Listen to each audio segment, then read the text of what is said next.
welcome to Beyond Marketing, the podcast. I'm Mara Genovese. I'm the founder and CEO of Ep10, a global integrated market agency.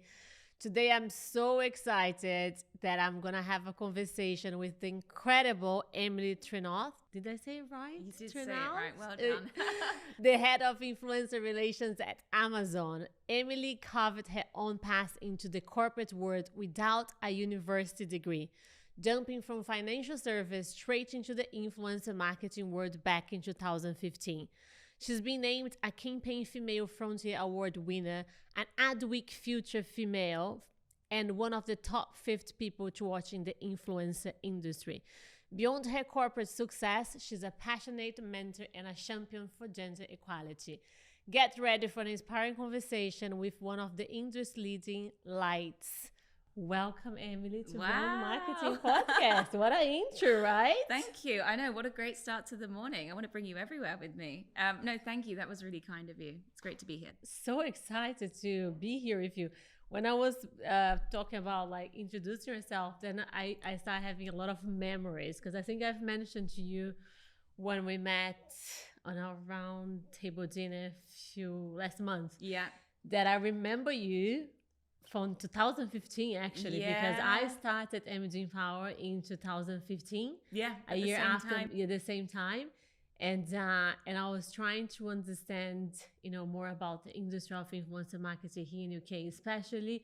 So I was going to a lot of conference to learn and get insights. Yeah. And the first one I went, which I forgot which one, but I think was the same group that does the Creator Festival nowadays, the influencer marketing trade show. I'm not sure, but I remember I went, and then I was looking at the agenda of the day, and then there was like Emily Trenouth from Tribe, and then I was like, okay, this one I wanted to see it, and I wanted to see your talk, and I remember clearly you present 2 first slides and you talk about data and analytics. Yeah. And I've learned a lot from you at that time. And we're talking about 9 years ago. I know. It's gone so quickly. And I would have been a baby then, probably. You were, yes.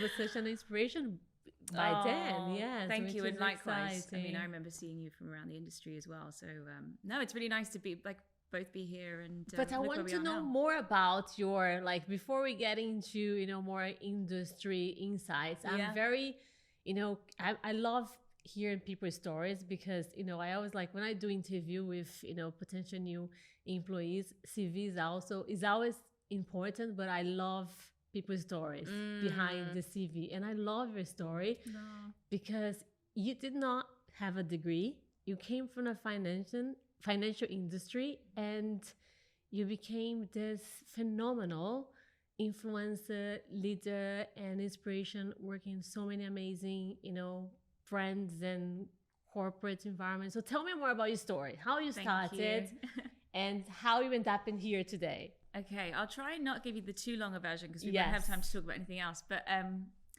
how far do we want to go back? How did you get into the influencer marketing industry? So I started working, I'll kind of give you a snapshot of my early career. Okay. I left school. I was always quite academic and bright, but just didn't want to be at school. I think I was watching too many TV shows that were like Sex and the City and Women in New York. And I was like, I want to be like that.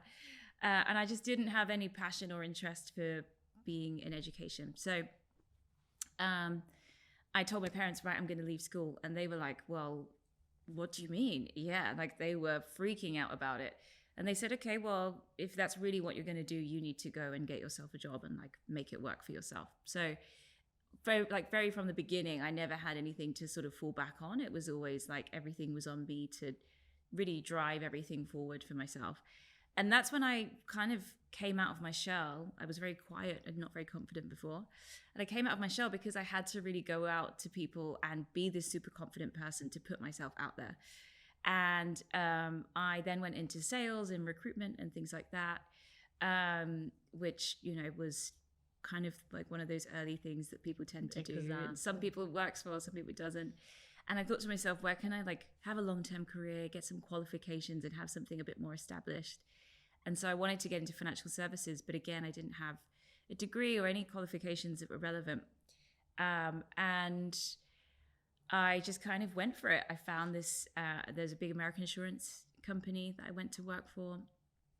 My interview there was like something out of The Apprentice. It was like, really? It was so strange. It was in the top floor of the Canary Wharf Tower, and there was like 20 people in a room doing tasks and exercises. And everyone was like, I used to be a stockbroker here. And I was like, oh, I'm just, Emily, just coming, out of school. And I managed to get the job, and stayed there for a few years and really just, again, hustled, put myself out there. We were selling pension and investment funds, so nothing super sexy. Wow. And you never had learned this before. So No. it was just like, wow. But I was always good with people. And so my sort of specialty there was going to accounts where they hadn't maybe worked with us before, or, had good relationships with other providers. And I would go in and say, right, what's your current situation? What can we do to make that better? And how can we make something a little bit more bespoke? And that seemed to kind of work for people. So my thing was all about sort of getting people who weren't spending to unlock a lot of spend. And so that was working really well. And I got recognized for that internally. And then I had a mentor at the time who said to me one day, like, in the nicest way possible, don't take offense to this, but you're really interesting when you talk about the things that you really love. So like, if you're traveling, or if you're talking about fashion, or you're talking about like your hobbies, you're always super interesting and like captivating at the table. But when you're talking about pensions, you're not as excited. Yeah, you seem quite boring and you sort of freeze up. And I was like, oh, maybe that's a sign this is not the right industry. And I don't think that was his intention at the time, but which did a good thing to you. It was a great wake up call. And I then started a blog because I was like, how can I start to think about being creative? And I got super interested in the ways that brands and bloggers at the time were partnering together. And that was when Instagram was becoming a bit more of an official thing.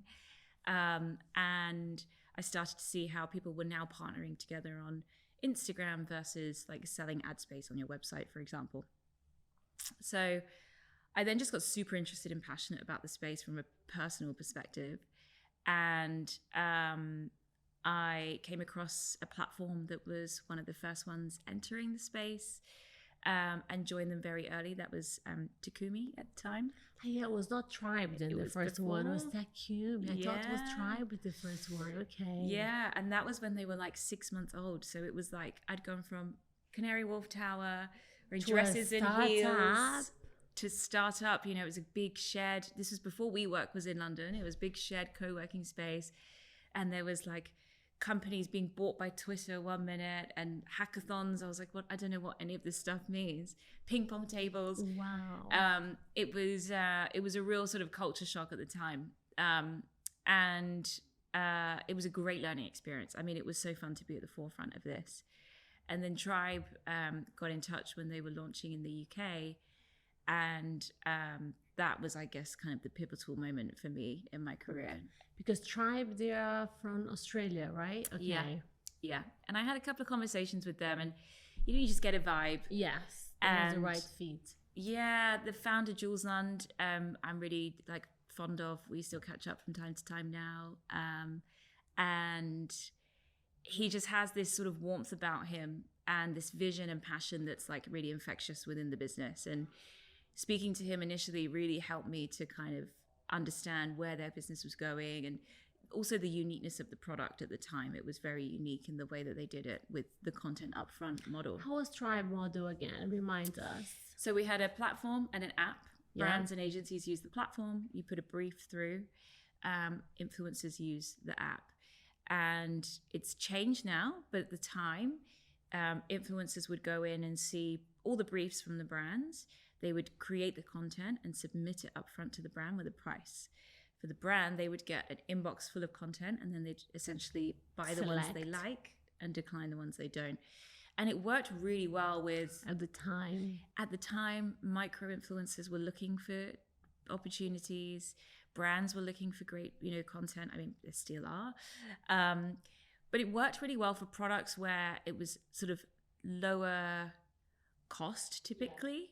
and easy to access all sort of services or places, things like that. So Unilever would be a great, we're a great client, and because they have things like a lot of washing brands powder and unique products that you not necessarily gonna find these influencers to talk about it. Yeah, and you think about like products you might have in your own home, Dove, hair care brands that you might already have that you can quickly take content with. Yeah. And so that worked. I mean, it was just this real sort of growth curve in the time that I was there, in the sense of we launched the UK, we built out a great UK team, we launched the US, built out a great US team, doing big MSAs with big brands, you know the experience yourself as well. And we had also Unilever's ex-CMO Keith Weed come on as a personal investor and advisor. So it was only 3.5-4 years, but it was quite quick, right? The growth of Tribe. Yeah, it was just really sort of every week felt like we were celebrating new wins. But that also was after we built momentum, right? I mean, when we first launched, it was, we've got one transaction in the platform, It's just so exciting, that first moment when you get a first client, the first transaction, and the revenue comes in. So it wasn't immediate, but it definitely did have a big impact. And I think the thing for me, I was so young when I started at Tribe. How old you were at the time? I was about 22 at that point. Guys, she's 30 years old, okay? So her experience is not that she's 45, she's 30, okay? I feel like 45 on the inside, I think. So I was so young, and they let me have so much responsibility. I think because we didn't have many people, and I was always the one to say, I want to do this. But because you're also very driven and you have the ambition. I think it's a combination, right? Thank you. Yeah. And it was great learning opportunities. And I could see where that could potentially take me in the future as well. So that was a really sort of pivotal part of my growth. Sorry that I did actually give you the long version of this. I'll be quick now. I then was coming back from the US, my sort of stint in the US with Tribe, and was going to go back to my UK role. But Mediacom, the agency part of WPP, they reached out and said they wanted to build an influencer division. Because they didn't have at the time? I thought it. Not really. They'd had sort of people leading influencer. But not a proper department. And had a proper department. Yeah. And I think my boss at the time, really great guy, Paul Tremaine, he's again been a great mentor of mine throughout my career. He was really, I think he took a bit of a bet on me because I had no agency background at the time. I'd worked with lots of agencies. I'd never worked inside one. And then Mediacom are the biggest UK media agency. And I was going into meetings when I first joined, and I was like, I do not understand any of these acronyms, what anyone's talking about. And so that, again, was a real growth sort of curve for me and a journey in itself. But he was great in really championing the fact that I was different and had different experience, and was someone who is really passionate about this space, and that was what was needed rather than the relevant experience. And I think that's something throughout my career that's kind of helped. And then you stayed there for how long? 3 years again, I think. I think I'm seeing a pattern now. Yes. I think it's all 3. Yeah. And then Amazon, which is a brand. Yeah. So let's do a recap. Financial service. Yeah. Selling pensions. Yeah. And then Takumi, a data platform. Yeah. Tribe, a platform. Then agency. Yeah. And then now brand. Yeah. And then I can identify another pattern. You always go, when you move, you go for a place that you don't have experience. So it's another pattern, because when you go for a next challenge, you have the experience of the industry, but you don't have the experience of the business itself. That because now, because now Amazon is a brand. Yeah. And you're still working within the influencer marketing, probably a lot of data there, but it's a brand. Yeah. Yeah, so that's the other side. Yeah. It's interesting as well, because the role at Amazon came about because one of my first clients from when I was at Takumi, who I'd kind of kept in touch with over the years and worked with her on different campaigns. She'd sort of always worked in PR in different agencies. She kind of got in touch out of the blue and was like, and this is 7, 8 years later, or maybe longer. And she said, hey, we've got this role, and I thought of you, and I thought it might be good for you, like an appropriate role. So it's really interesting that those connections can, last, can be fruitful later on in your career. But I actually was thinking about, okay, what would be my next move at beyond Mediacom, sorry. Because I'd built a team. I mean, we went from like 1 to 12 within like 18 months. And we, got really great, big global clients, Dell, Coca-Cola. Now we're part of Sky TV, things like that. And I kind of knew my job was done. Like the team was set up, they were good. Clients are happy, I have executed, they're here, retain. And so I saw, okay, my job here is done, time for something else. And I wrote down on a piece of paper the things that I wanted about my next role. So I said, I want a big brand, like a big well-known name, a head of role. I don't want a team, which I do love managing people. But at that particular time, I was like, I want to go into something and just try something that not necessarily have a team. And I think in brands as well, we've got to a space now where lots of in-house brands do have established teams with established ways of working. And I wanted to go somewhere where I could build that and kind of have a bit of a different impact, from the beginning. So almost like building again from the ground up. And the amount of money I wanted to earn, all these types of things, to travel. And it kind of manifested through the role at Amazon. And then so you got the phone call after you have wrote what you wanted to do as your next chapter. I love the manifestation element of life. I'm a big fan of it because it's not everyone that get it. But it's just like I truly believe that whatever you think and envision yourself within that environment, within that situation that you have in your head, you can manifest that. Exactly. It's living with intent, isn't it? It's living with intent, yes. And how long have you been there now? Just over 2 years. Okay. And then throughout this process, then you've like going from this path that you just told us, which is fascinating. Did you feel like now you found your passion? Your passion is the industry of digital influencer marketing? I think it's quite hard to like pigeonhole it into one thing. I think my passion is really going in and solving problems, really, and sort of building and scaling things. And I didn't even really notice that until probably a couple of years ago.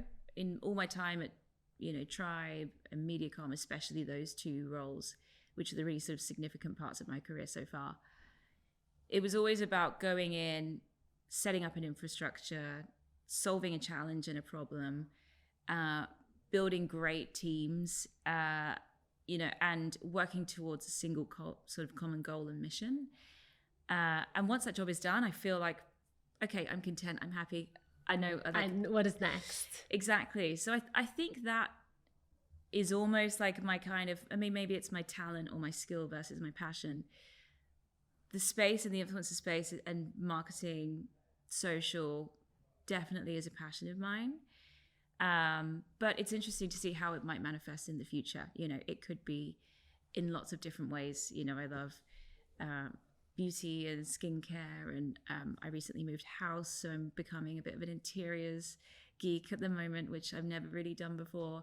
So there's so many different things, and I think later on in my career it might be really interesting to see how that could pivot in maybe like aligning with those things, because you have established your name, right? So you're very your credentials within the influencer marketing industry, especially here in UK, like I can see that you have a huge respect from the industry and your credibility. You have won many awards because of your achievements within the industry. And I think, again, you're super young and having achieved all of that is just incredible. That's why I ask about your passion, because people talked about you within the industry for great prize and great, like, oh, Emily Trenouth, yes, she is the one within the industry, influencer marketing. So this is amazing, right? That you came from a background where you're kind of trying to find your path and your passion. and you're not just found, but you actually establish your name and credibility. And this is incredible. Thank you. Yeah. I feel like I might cry.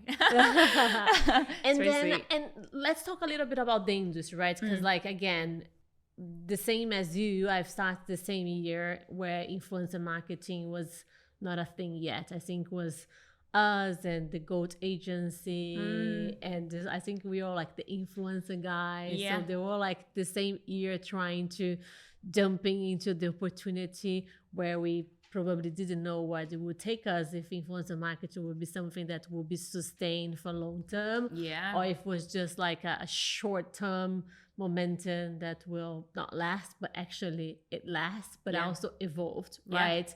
And evolved quite a lot, because when we started, influencer marketing was still brands were trying to understand how to actually engage with influencer, how to pay influencer, how to measure results.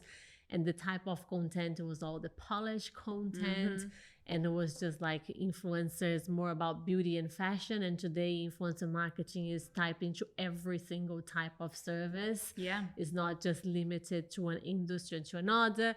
Now data became such a huge and most important thing when the brands are investing on influencer marketing campaign, because they want to see the results. They wanted to understand ROI.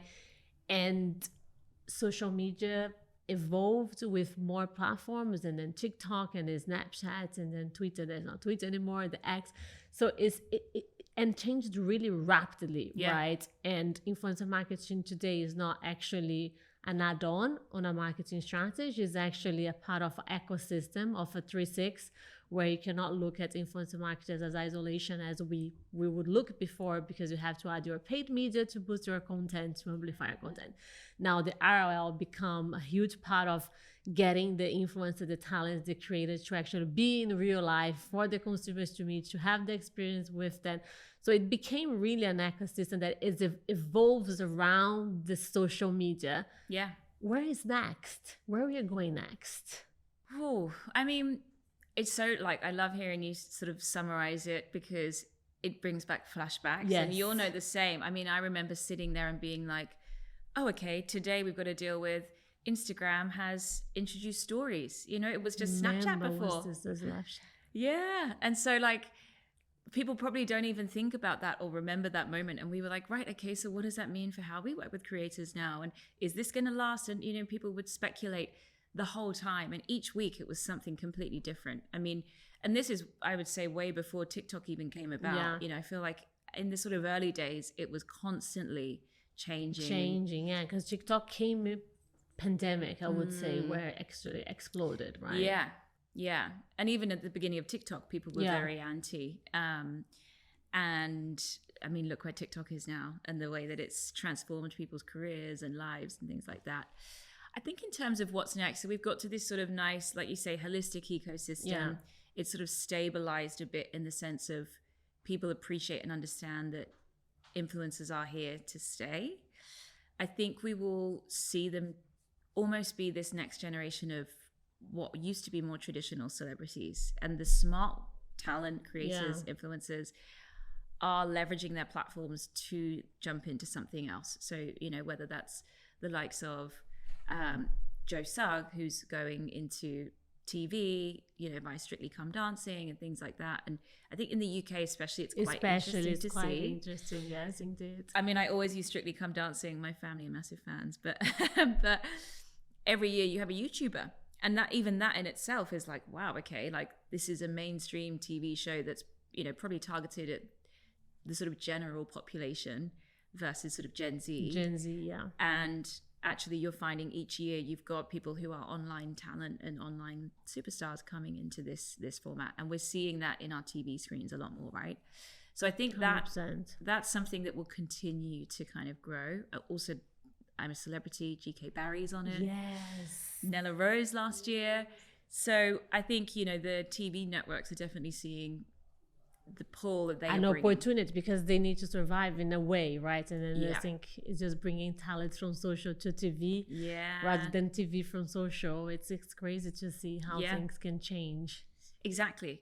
And I think people are looking to platforms like TikTok now versus traditional traditional sources of media, whether that be TV, or things like newspapers or online outlets, they're definitely looking for social to be going should and be sourcing. going. So, and short term, short version content, long version content. Because there is like last year and beginning of this year, like short content is what resonates because, attention span is like 3 seconds. But now I've been hearing more and more that long format content is going to be the trend for 2025. Yeah. And YouTube will be a big player within this new shift. What do you think about that?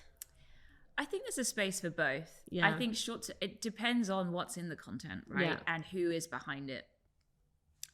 If I'm talking about my personal sort of experience with short and long form content I will happily sit with if it's someone that I really like, I'm really interested in what they're talking about, or if it's something that's maybe like more educational and I'm looking to understand like how to do something. So that's quite practical, right? Yes. Short form content, you just sometimes you can't quite get that same experience or exactly information. And I'd find short form content's quite good from like a entertainment perspective, or like, quick outfit, fit checks and things like that. And that's, inspirational type stuff. But I'd say if I'm looking to sit with content for a little bit more time, it's definitely got to be worth it. And that's either in the person or the content itself. And probably now that you're into interior design, you're probably at Pinterest, right? Oh yeah. Full on Pinterest. Lots of people have been seeing my Pinterest boards. Yeah, I mean, Pinterest is really interesting. It's interesting. It's almost like the underdog, I think. There's so much potential in there, but people use a lot of Pinterest, but they don't talk much about Pinterest. No. Because I use Pinterest for everything. If I'm doing I'm doing a Christmas party for my friends, I was like, okay, what's the decoration theme for this year? The first thing I go is Pinterest. It's kind of immediately reaction of planning something or wanted to buy a new sofa. It's Pinterest. I don't go to TikTok or Instagram or YouTube to find. And I think Pinterest sometimes there's this underestimation about it, but people use it a lot. Yeah. But we don't talk much about it. And it is a really like nice platform to use. I feel like even just like the layout and the experience is quite geeky of me, but like is actually a really nice one. But also you don't have to worry so much about, likes or because followers. You can hide boards if you don't want people seeing your Christmas party, for example. Or what's going to go on your Christmas tree. But it's also just really helpful as a platform. So I like Pinterest. Data, brand, agency, or all together? I think all together. You have to have all together, don't you?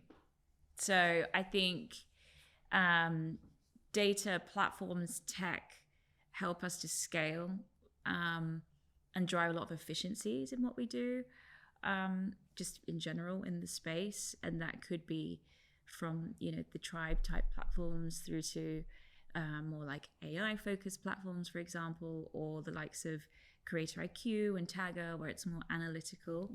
I think data is super important to be able to help us make sure we're going in the right direction with what we're doing and make it super easy and efficient.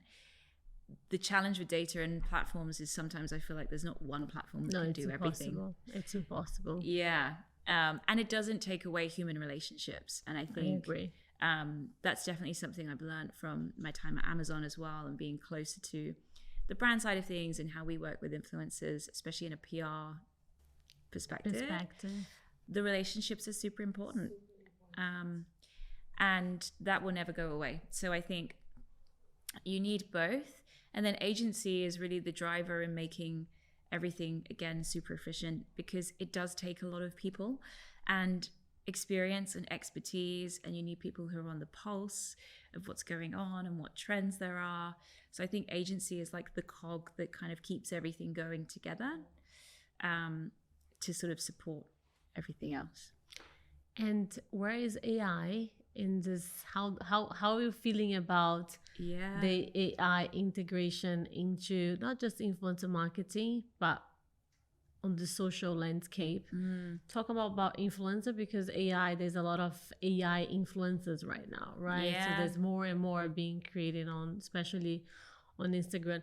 Where do you see AI taking us in the next few years? It's interesting. I've been like observing on the AI front until I kind of make a bit of a personal like decision on which sort of direction I see it being most valuable for. But I think it's been fascinating to see how it's kind of helping support loads of different sides to it. Like I found out, I think it came out earlier this year, there was an AI platform being made, which was to help support creators who don't have management.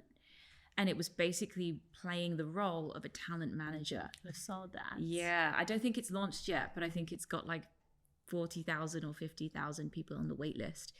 And that I think is fascinating in the sense of like, okay, well, I don't think that will ever take over the role of an actual talent manager, but in being able to support creators, especially up and coming ones, with just helping them with the professional side of things, especially if this is their first time doing something professionally.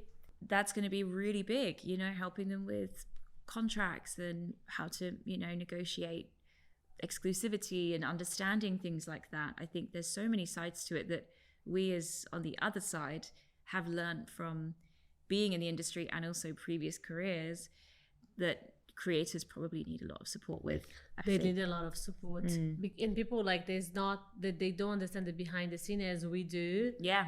And now there's so many creative, right? The creative economy is going to grow over 35% in the next 3 years, which is huge because everyone can be a creator nowadays, right? You not necessarily need to have a big number to be a creator, because you can create content on your day-to-day life even if you're not a creator. So I mean, if you're not someone that's being paid to create content, I wanted to say that. And if the creative economy is going to continue to grow as is being, you know, said and estimated, they will need support, because there's the legality of your content, image rights, and all of this element, how to charge or how and there's not everyone that knows how to do it. Exactly. And I think what we forget with creators is they are everything in one, especially if they don't have management. You are the finance team sending out your invoices, you know, you are costing up your, you know, the cost of your content. And these people are creative people. And if you think about in an agency, we would have how many people to be able to support everything, you know, and aligning to people's skill sets. And with a lot of creators, they have to do everything. To do everything. It's not everyone that has the capability and skills to do it. Yeah. Interesting to see where this platform is going to take. I think it's going to be an interesting time. And we'll probably see more things like that coming up. I wouldn't be surprised if like the actual platforms themselves start to support creators a bit more in that sense. And then I think in general, day to day, I mean, I'd love AI tools for writing things, summarizing things. You know, I think we'll start to see like briefs coming up, you know, people are using that, I'm assuming already. Yeah. Creative ideas, briefs, you know, just helping people be a bit more speedy in the way that they can create content.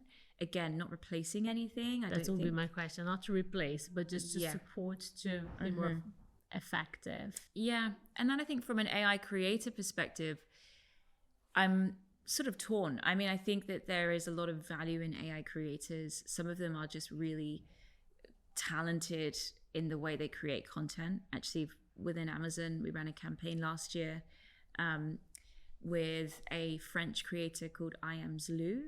And he is he's like an AI alien. Wow. So it was like, I never heard of it. Yeah. I mean, I'll show you his content. It is beautiful. He creates this really cool, sort of beautiful content. And it's this sort of figure walking through different things and coming out of like Regent Street stores, you know, and sort of everything is really sort of out of the box, right? And so we were like, how do we test something in this space that's a little bit of a safer test, right? We could have gone straight to like a massive global superstar, but having like a smaller pilot for something like this was really critical.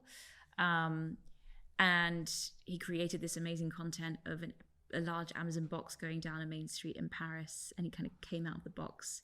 And it was kind of like that, is it real, is it fake type thing, right? So and it worked in terms of results and yeah, what you it was great expect? in terms of results, and the content was really well received internally. We've also done stuff with a guy called Brandon B, who's a UK-based creator, super talented as well. He created this train, and he was at the train station, and there was this huge Amazon box that opened up, and it was a coffee machine, and he grabs the coffee, and it looks, all the comments are like, oh my God, what, this looks real. So I think it's entertaining to see that kind of content. The longer term view is, will people solely follow those types of creators? I don't think so. I think there's a space for them for being creatively out of the box, creating really innovative content and taking us into that future space. But I think it's a portion of the industry rather than like where everyone Not is necessarily they're going to replace the real creators. I think there's also an element of like with the personalities where it's a person that is AI generated. 100%. That's quite tricky to understand in terms of trust and authenticity, right? Because although it might be quite cool to follow an AI generated character, do you trust them like you would a person that is coming on stories, talking you through their skincare routine at night, and they've got no makeup on, and there's someone you followed for years? I think it's a very different type of 100%. relationship. What would be your advice, or because you're in the mentorship space as well, right? So I think you were the okay mentor. Yes. Yeah. What would be your advice for people that are trying to get into the influencer marketing industry, that's in the university and want to not just necessarily be a creator, but being someone that works within the industry of influencer marketing? Because I think you were someone that, again, incredible inspirational story from how we started. What will be your advice for who's trying to enter the space? I think it's a competitive space now. Yes. We were quite fortunate early on. God, we were. There was like today, sometimes I look around, like there are many agencies out there, many agencies and many creators, many platforms and we're talking about less than 10 years ago. Yeah. Which is even like, can you imagine the next 10 years? Yeah, exactly. That sometimes I go back, I have like, guys, but it's when I started, it was like this, but I didn't start a long time ago. It's just like 9 years and it's evolved so much. So yeah, what would be the challenge for who's trying to enter the space? I think the challenge is standing out. Yeah. You've got so many creators now that are also wanting to sort of enter this space. And I think it's all about having, regardless of any industry or any particular field, I think, especially in the creative fields though, it's all about having examples of how you're passionate or interested or can align some previous experience to the work. So even if you don't have experience, can you try and get work experience at somewhere that might be potentially relevant, and capture that information, whether it's like a portfolio or a website or even an Instagram page of like examples of work that you like. I think you have to get a little bit more creative now. So social media does come into play with that. Even things like LinkedIn, which I feel like feels like a bit more of a older platform. I mean, that was my platform when I was first starting out and hassling people to go for coffees. Back in Brazil, because I've been in London for 20 years, but I used to use LinkedIn back in time when I was in Brazil. Wow. It's crazy. Yeah. But I mean, it's having a bit of a comeback as well. I mean, not that it ever went away, but it's becoming a bit more consumer focused. Creators are going on there now. Could you be posting about things on LinkedIn? So I think LinkedIn is a superpower for for that. But I think it's about, how do you stand out and really try to figure out like, where is your, beyond like, I like watching creator content and I'm interested in the space. Can you try and get that little layer deeper of like, I am really good at, creating creative concepts. So I think that being in a strategic role might be better for me, So I think there's just little areas of like, how can you align your skill set with what you're interested in, and then see if you can merge that to what someone as a business needs. that's what I would give as advice. You type into LinkedIn, right? B2B is a big thing there, right? So what do you think about B2B and creating personal brands within that platform? Because it's kind of getting intense right now. Yeah. It's like the biggest sort of buzzword at the moment. Yeah. You know, how do we sort of figure out B2B? And I think B2B is such a huge space, and it's already happening. We're seeing it happen already. I think it's sort of the evolution of any topic becoming relatable to any person, if that makes sense. So if we use LinkedIn as an example, LinkedIn doesn't always have to be about someone's corporate, you know, professional career. It could be about something else. You know, people are posting more personal stuff on LinkedIn. Yes. Which means that like it could also weave in different, you know, tools and services and things like that. I think it's a space that's not fully sort of defined or cracked. Yeah. So I agree. I would love to sort of go into that a little bit deeper and sort of understand, okay, well, what does B2B really mean in this space? But I think there's potential for everything. No, 100%. I'm like with LinkedIn, I'm with you. I'm trying to actually understand what actually defined that platform.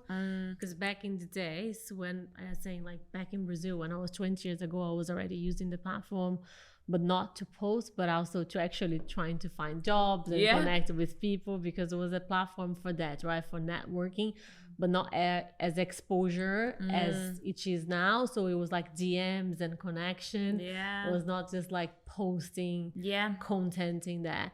But now I feel like it's a mix of people posting about their work experience, their achievements, but also I can see, you know, CEOs or CMOs or director posting picture of their babies, or my wife had a baby. This is us not sleeping last night. Yeah. So I then go like, okay, is it right? There's no right or wrong. Yes, because I think it's a platform that's not still defined. Yeah. But this type of personal content we used to see more on Instagram or TikTok, and I'm seeing more and more relatable content within that platform that's supposed to be a business B2B platform. So it's interesting to see how it is going to continue to evolve, because you can see the other side of that leader that might not necessarily they will post on Instagram. Agree. And I think it is, I don't know if you remember that meme that came out that was like LinkedIn, Instagram, I think it's like Tinder and something else. And it is very much like that. Like you kind of have to know that your brand is everywhere. You know, if your accounts are public, that is. But also, even if they're private, you know, once you put something online, you got to think about like being a little bit more intentional. And I think that doesn't mean that people can't post personal things. Yes. But it's being a little bit intentional about where and to who, you know, and what the purpose of that is. But I think I think you're exactly right, you know, and also as creators are becoming entrepreneurs themselves and they're being business owners, they're also showing behind the scenes. And so someone like Grace Beverley in the UK is like a really good example of that. She's talking about she's amazing. Her banking systems, you know, her how she does her to-do lists, you know, things like that, which are going to help other business owners. So I think that has been a great start, but it would be good to see how that kind of trickles. And I think for every, as we talk about being, you know, intentional, be authentic and be genuine, I think LinkedIn, it has to be a platform of authenticity as well, because sometimes I feel there's so many posts and content out there that you can feel it's not authentic. It's just like, I'm just needed to say something. And we need to bring the human element in that platform as well, for people to be able to connect and see that you're not just trying to sell something, but you're just trying, or not trying to show up something, but you're trying to be authentic and showing your story in an authentic, genuine, and intentional way, rather than I'm just here because I have to say something. I would totally agree with that. I think there's a lot of noise on LinkedIn. A lot of noise, yes. And it's like commentary a lot of the time on things, and you're seeing the same things crop up from different people because they want to, you know, boost their awareness in the algorithm. And I have, you know, there's no issue with that at all. But I think if you want to drive true value and add value to people, you got to think about a little bit intentional. And when I recommend or sort of advise people on their personal brands, I tell people to honestly like write it down like it's a business plan, in the sense of, what are you about?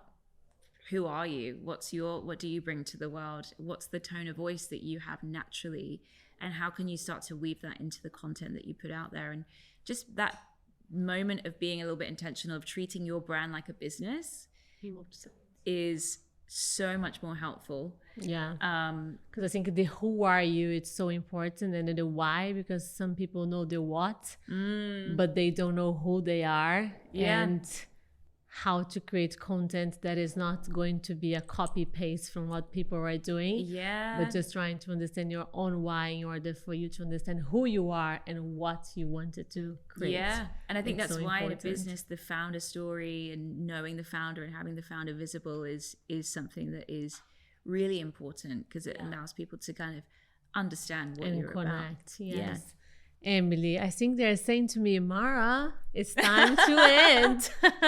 We need so much more to cover. It's so much to cover, but I love her story. And again, like I've been knowing and following you from the beginning of my career, and now having the opportunity to actually listen into your story and, you know, see where you came and where you are today. So young, so much to achieve and to conquer yet. And congratulations, like it's a great, incredible journey. And I truly respect your career and your achievements. And thank you so much for taking the time to be here with us this Friday cold morning. Yeah, no, thank you so much. And likewise, it's a real honor to be here. And looking forward to maybe looking next time. forward to the next steps, to continue to follow your career path. And thank you everyone that took the time today to see and listen to our podcast with the incredible Emily. Hope you guys have enjoyed our conversation and hope that conversation has inspired you.